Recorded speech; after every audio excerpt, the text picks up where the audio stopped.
வகுப்பு கணிதம் அலகு 7 அளவியல் அலகு பயிற்சி 7இல் முதல் கணக்கு பார்க்கிறோம். 7 சென்டிமீட்டர் நீளமுள்ள ஓர் உருளை வடிவ மை குடுவையின் விட்டம் 5 மில்லிமீட்டர் ஆகும். மை முழுமையாக உள்ள உருளையை கொண்டு சராசரியாக 330 வார்த்தைகள் எழுதலாம். 1 லிட்டரில் 1/5 மை ஒரு பாட்டிலில் உள்ளது எனில் அதனை பயன்படுத்தி எத்தனை வார்த்தைகள் எழுத முடியும்னு கேட்டிருக்கிறாங்க. தேவையான அதாவது மைக்குடுவையின் வடிவமானது உருளை வடிவம்னு கொடுத்துருக்குறாங்க. உருளை வடிவ மைக்குடுவை. இதன் நீளம் 7 சென்டிமீட்டர். நீளம் என்பது நமக்கு இங்கே உயரத்தை குறிப்பிடும். உயரமானது h=7 சென்டிமீட்டர் என கொடுக்கப்பட்டுள்ளது. h=7 சென்டிமீட்டர் என கொடுக்கப்பட்டுள்ளது. அடுத்து பார்த்துட்டோம் அப்படின்னா ஆரம் வெளிப்படையாக கொடுக்கல, விட்டம் கொடுத்துருக்குறாங்க. விட்டம் 5 மில்லிமீட்டர். விட்டம் 5 மில்லிமீட்டர். அப்போ விட்டத்தில் பாதி ஆரம் எனும் பொழுது 5/2 எனும் பொழுது 2.5 மில்லிமீட்டர். ஒரு மதிப்பு மில்லிமீட்டர்லையும் மற்றொரு மதிப்பு சென்டிமீட்டர்லையும் வச்சுட்டு போட முடியாது. மில்லிமீட்டரை சென்டிமீட்டருக்கு மாத்திரம் அப்படின்னா ஆரத்தை 10ஆல் வகுத்துக்கலாம். அப்போ 10 சென்டிமீட்டருக்கு நமக்கு சேஞ்ச் ஆகிடும். 10ஆல் வகுக்கிறோம் அப்படின்னா புள்ளிக்கு முன்னாடி இடது பக்கம் இருந்து ஒரு நம்பர் புள்ளிக்கு அடுத்து வலது பக்கம் போயிடும். அப்போ ஆரத்தின் மதிப்பானது 0.25 சென்டிமீட்டர் என கிடைத்துள்ளது. பாட்டிலில் உள்ள மையின் கன அளவு. பாட்டிலில் உள்ள மையின் அளவு என்னென்னு கொடுத்துருக்குறாங்க. 1 லிட்டரில் 1/5 மை ஒரு பாட்டிலில் உள்ளதுன்னு கொடுத்துருக்குறாங்க. அந்த மதிப்பு எழுதிக்கலாம். பாட்டிலில் உள்ள மையின் கன அளவானது 1/5 எனும் பொழுது 1/5 L. லிட்டரை சென்டிமீட்டருக்கு மாற்றலாம். லிட்டரில் இருக்கிறது. அப்போ 1/5 பெருக்கல் 1 லிட்டர் அப்படிங்கிறது 1000 சென்டிமீட்டர் கியூபு. வகுத்துட்டோம் அப்படின்னா 2×5 = 10, 2 0.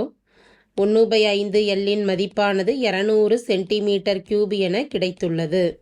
கணக்கிட வேண்டியது உருளை வடிவ குடுவையின் கன அளவு என்னான்னு கணக்கிட்டுட்டு எத்தனை வார்த்தைகளை பாட்டில் கொண்டு எழுதலான்னு சொல்லிட்டு நம்ம கணக்கிடணும். முதல்ல கன அளவு கணக்கிடலாம். உருளை வடிவ மை குடுவையின் கன அளவானது. உருளையின் கன அளவுக்கான சூத்திரம் πr²h கன அலகுகள். பையுக்கு மதிப்பு கொடுத்துருவோம் 22/7. ஆரின் மதிப்பானது 0.25 எழுதியிருக்கிறோம். பெருக்கல் 0.25. ஹெச்சின் மதிப்பானது 7. 7 7 கேன்சல் ஆகிடும். 22 பெருக்கல் 0.25 பெருக்கல் 0.25. 3 மதிப்புகளையும் பெருக்கிக்கிட்டோம் அப்படின்னா 3.75 கன சென்டிமீட்டர் ஆகும். 3.75 கன சென்டிமீட்டர். தேர்ஃபோர் 1 லிட்டரில் 1/5 மை எழுதப்படும் வார்த்தைகளின் எண்ணிக்கை.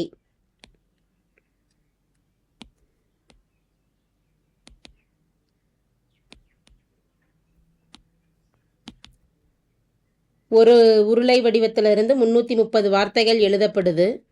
மொத்த கன அளவு என்னான்னு கணக்கிட்டுருக்குறோம். 1.375 பெருக்கல் இதில் இருந்து ஒரு பாட்டிலில் இருக்கக்கூடிய மையை கொண்டு 200 சென்டிமீட்டர் கியூப்னு கணக்கிட்டுருக்குறோம். 200ஆல் பெருக்கிக்கலாம். அப்போ இதை சுருக்குறோம் அப்படின்னா 33 பெருக்கல் 2 66. 3 0 நியூமரேட்டரில் ஆட் ஆகிடுது. பை 1.375. புள்ளியை கேன்சல் பண்ணணும்னா 1000ஆல் மேலையும் கீழையும் பெருக்கிக்கிறோம். அப்போ 1000ஆல் பெருக்கிறப்ப நியூமரேட்டரில் 3 0 ஆட் ஆகுது. பை 1375. 2 மதிப்புகளையும் வகுத்துட்டோம் அப்படின்னா கிடைக்கக்கூடிய மதிப்பானது 48,000. 1 லிட்டரில் 1/5 மை எழுதப்படும் வார்த்தைகளின் எண்ணிக்கையானது 48,000 வார்த்தைகள் ஆகும். தேங்க்யூ.